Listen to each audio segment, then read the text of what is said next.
Welcome into the Touchdown Alabama Magazine Show. Jonathan McMath alongside TJ Pazinger. In Alabama, TJ coming off of a huge victory over Duke, a rout 62-13. What were your thoughts on the game? Well, I sat in the comfort of my own home and watched this game, just watching the points rack up and up and up. I thought it would never end. 28 in the first quarter.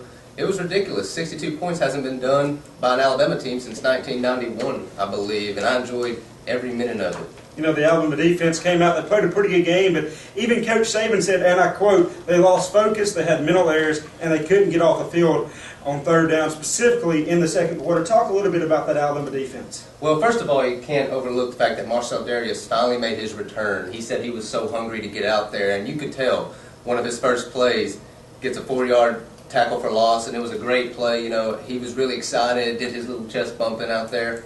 But he played well, still not able to affect the quarterback as much as we'd like. You know, that was kind of missing. Definitely can't afford for that element of the defense to be missing this coming week. Sean Renfrey, Duke quarterback, 17 of 37. He had one touchdown, which is the first touchdown Alabama has allowed on defense this year. That came late in the second quarter, and a little string where they scored all 13 of their points. So that was part of it. Josh Snead, true freshman running back, wasn't even listed on the depth chart, rushes for 83 yards against the Crimson Tide defense. That's actually a little bit more than you would expect. So the Alabama defense played an okay game. They're going to have to step it up a notch as they get into SEC play, giving up 300-plus yards to Duke and almost a 100-yard rusher. Just not going to get it done. But on the other side of the field, the offense played as good as they ever have, and they were really balanced. They were. Mark Ingram made his return. You know, had two different returns in this game. This one, the offensive side of the ball returned. Mark Ingram, 9 carries, 151 yards. That's an average of 16 a carry. Just ridiculous. 2 touchdowns. The second touchdown that he made, he had a cut. I know you probably saw that cut. This shook the defender completely out of the way. It was really incredible. He even stated after the game and before that it was like his knee was never even hurt at all. So thankfully, we have Mark Ingram back in full swing. It's going to be great with him the rest of the season. And we also had a good performance by Greg McElroy for 14 of 20, 258 yards, 3 touchdowns. Did have an interception, which is his first since the, was it South Carolina game? LSU game of last year. So that was just a great play by the Duke defensive back, really. Yeah, McElroy only with 5 interceptions now in his career at the University of Alabama. So the offense played good. Trent Richardson had an excellent game on offense, but had a special return on special teams. A very special return. He fumbled the ball, which took a lot of concentration for him to pick it back up. And he just displayed his brilliant speed by just zipping through that kickoff return for the Duke Blue Devils. He was just gone in a matter of seconds. And I got a feeling that that's not the only return we're going to see from him this year. Yeah, the first kickoff return for a touchdown since 2004 when Tyrone Prothro hit it last. So wow. Definitely good to see the University of Alabama getting some kickoff returns. And always got a good field position, but to have Trent Richardson back there picking up where Javier Arenas left off, that's really good to see. That's something that we're definitely going to miss this year, Javier Arenas being gone. So it's a very positive and kind of, you know, a great sign to see with Trent Richardson kind of taking up those duties. Well, we don't want to overlook the wide receivers. Julio Jones had a big game, as did Darius Hanks. He had a nice catch. McElroy really spreading the ball around. 9 different receivers caught passes during this game, which is just incredible. Chris Underwood got his first career catch. So that was really nice to see. Julio Jones just looked like a man among boys out there, just running folks over, diving for the end zone. He's really in good shape this year. Well, when we went to the Monday press conference, Coach Saban alluded to a new season and a team only being as strong as its weakest link. I think he is really ready to go for this Arkansas game week. Well, you know, while a blowout win over any opponent is good to see, it's going to be a totally different deal when Alabama visits Razorback Stadium right there in Fayetteville, Arkansas, with Ryan Mallett, the gunslinger, ready to go and ready to revenge really that ugly 35-7 loss last year in Tuscaloosa. Yeah, he had a bad game last year, got sacked a couple times, threw a pick. This year, he's going to be looking to avenge that loss, and this game is the beginning of a very, very tough 3-game stretch for the Crimson Tide. Possibly the toughest we've seen in a long time, with Florida and South Carolina coming up after this game. But first things first, Alabama turns its attention towards Fayetteville and a very rowdy crowd. Yeah, before we talk some more about that offense, let's talk a little bit about that Arkansas defense. They gave up 24 points to Georgia this past weekend. What are your thoughts on the defense of Arkansas? Well, they played pretty well. They gave up 392 total yards. I think 253 of those were passing yards, 139 rushing. So it was they gave up some yards, but they still found a way to win the game. One thing I want to point out is that they were leading the game 24-10 at the start of the fourth quarter. Yeah. Mark Richt rallies his troops, mounts a big comeback on that Razorback defense. They scored 2 touchdowns, tied the game at 24 before a play, which we'll talk about in a minute, a play that put them over the top at the end of the game. But I think the Razorback defense played okay, but it's not going to be enough against Crimson Tide in that great rushing attack this weekend. Yeah, one thing to keep in mind, too, playing without A.J. Green was Georgia. Alabama's going to counter with Julio Jones. Maybe that could be a matchup difference in the Alabama-Arkansas game. Another thing, Arkansas leads the SEC in sacks, something Alabama has been struggling with. They're leading in the SEC with 4 sacks a game. I got to keep their eye on is Jake Beckwith, a great defensive lineman. Now talk a little bit now about the Arkansas offense. Well, this is a completely different offense than we're used to from Arkansas. If you remember 3 or 4 years ago, they had the great Darren McFadden and the blazingly fast Felix Jones, both in the NFL having good careers now. And now it's Ryan Mallett, Greg Childs, DJ Williams, big tight end, Chris Gregg, and then you got Joe Adams, who's a sophomore, I believe, receiver. Excuse me, he's a junior. That's a lot of offensive firepower right there. Ryan Mallett went 21 of 33 against Georgia, 380 yards, 3 touchdowns, including the game winner with just a few seconds left against Georgia. Greg Childs caught that one. So it's going to be a tough task for the Alabama defense with this very, very explosive Arkansas O. Well, you mentioned Ryan Mallett. He leads the NCAA with 360 passing yards per game. He's got 13 straight 200-yard passing games. And you talked about Joe Williams and Greg Childs Joe Adams and Greg Childs and DJ Williams.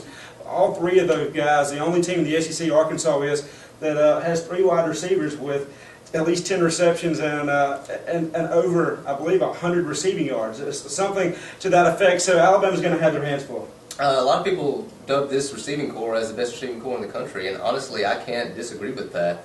They haven't really played a very tough secondary yet, but hopefully Alabama proves to be a very tough secondary against these guys because it's going to be quite a challenge. I'm anxious to see it. Well, the Alabama defense has their hands full for sure, but let's talk a little bit about that Arkansas defense against that Alabama offense. Well, anytime, it's pick your poison, really. You got Greg McElroy, all the receiving corps, Julio Jones, Darius Hanks, the speedy Marquise Mays. You can either pick your poison, have them come at you and stop the run, or you could defend the pass and have Mark Ingram and company, Trent Richardson, Eddie Lacy, those guys just running full speed at you. I don't know what I would do if I were you. You know, Bobby Petrino and the defensive staff over there at Arkansas are going to have their hands full, but we'll see what happens. I think Alabama, however, will be able to move the ball against Arkansas relatively easily. And maybe that brings up your key matchup. My key matchup, absolutely. I think what you're going to see from Alabama is they're going to come in with a lot of 2 tight end sets. Preston Dial, Michael Williams on the other side. Kind of bunch the formations up and just pound the ball at Arkansas. Because the more you run the ball, the more time that you use up from the game. The more it increases the time of possession for Alabama. So I really think they're going to try to keep Ryan Mallett off that field by just running the ball, maybe do some play-action passes. Offense is going to be very effective. I'm just anxious to see how they're going to execute it. And I think one thing that we want to point out as I was prepping for the show is I was looking at the stats in Alabama when they have Greg McElroy underneath center handing the ball off to Mark Ingram and Trent Richardson. They have less than 50 yards from the line of scrimmage.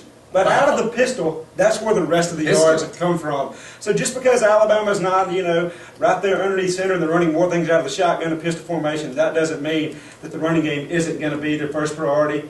And something I want to add, too, you talked about that being a key matchup. I can't disagree any. I think that's going to be the biggest matchup. But I think if I went to key matchup Part B, it would be the Alabama secondary, the 9 new starters facing the Arkansas Razorback offense. Arkansas leads the SEC with 57 returning lettermen. Yeah, that's the obvious thing that people are going to be watching is that veteran receiving corps, Ryan Mallett, that high-flying offense against the young secondary of Nick Saban's defense. Hopefully have them ready to play. But I guess that's why we got to wait a few days and see. Well, we'll get back to this game, give you our prediction on it just a little bit later, but we're going to transition into the prediction segment and talk about Oregon State taking on Boise State. We got the blue turf going on. Mike Riley, a graduate of the University of Alabama, is trying to get his team ready by painting his practice field blue. Is it going to help? Man, Coach Riley, no, it's not. The Beavers are going to go down in Boise. Everybody's kind of jumping on the Boise train. Well, actually, they've been jumping off thanks to Virginia Tech losing the great James Madison. Thank you, Hokies. But I think Boise State gets it done. College game day is going to be there. It's going to be an electric atmosphere. Boise State wins fairly easily. I think Boise State's going to get it done as well. I really don't see anybody stopping them unless if Kellen Moore goes down. And heck, if he does, the kind of conference that they play in, it probably really doesn't matter anyway. Probably doesn't. I think Boise State's going to win, and I do think Oregon State's going to keep it close for a half. But I think in the middle of the third quarter, Boise State's going to run away with it. I really don't want to see that. I want it to be a closer game, ABC primetime, but I don't think we're going to get it. Now let's go ahead and get into some SEC teams, still non-conference play. UAB coming off a 1-point win over Troy, going to face Tennessee, which played fairly well against Florida in Knoxville. They did. They played very well for 2.5 quarters, and then it kind of just all went out the floodgates. But Tennessee put up a good fight. They're going to want to come back and get a win relatively easy. They beat UAB by 30 points. Yeah, I think Tennessee's going to get it done as well. I think alluding back to that Florida game, Tennessee, they just don't have as much depth. They've been really hurt there, and I think that's what hurt them against Florida, but I think they're going to have more depth than UAB and far superior athletes. They will. They'll get it done, though. Tennessee will be okay in a few years. I really believe that, as much as I hate to say it. But, not this year. All right, now we got the matchup of the Bulldogs, Georgia and Mark Richt, who some say could be on the, the block here. Will he still have a job? Will Georgia go in and win that game against Mississippi State? Oh, Georgia. Oh, boy. I picked you the past 2 weeks, and then you messed me up. No, you're not going to win this week. I'm never picking you again. I don't care if you're playing Tuscaloosa County High School. Bulldogs in cowbell country are going to take down the Bulldogs of Richtville. I think Martin Richt of Georgia's going to have his team ready, and I think they're going to win this game, and I think it's going to be, honestly, relatively easy. I don't see Georgia losing 3 straight SEC games. All right, now let's go ahead and transition. Fresno State at Ole Miss. Ole Miss coming off a 28-14 loss to Vanderbilt. Vanderbilt, I'm happy for him. I'm happy for him for beating Ole Miss. Robbie Caldwell getting his first SEC win, but Ole Miss is going to counter this week and beat Fresno State. I don't know how, but they will. I'll tell you what, I think this is just a shot in the wind here, but I think Ole Miss is going to win the game. I don't know how they're going to do it, but I just can't see them losing to Fresno State. And for Houston Nutt and Jeremiah Masoli, I tell you what, I hope they do win the game. All right, we've got a few minutes left. Let's transition. West Virginia at LSU. Noah Devine, he's a great back. I think he's going to give the LSU defense a few problems, but Tigers win at night in Death Valley. Yeah, Tigers, I tell you what, they got a great defense, and especially in LSU, they don't lose very often there, but they are Saturday night. Geno Smith, a better quarterback than Jordan Jefferson, in my opinion. They go in and they get the job done. Kentucky plays at Florida.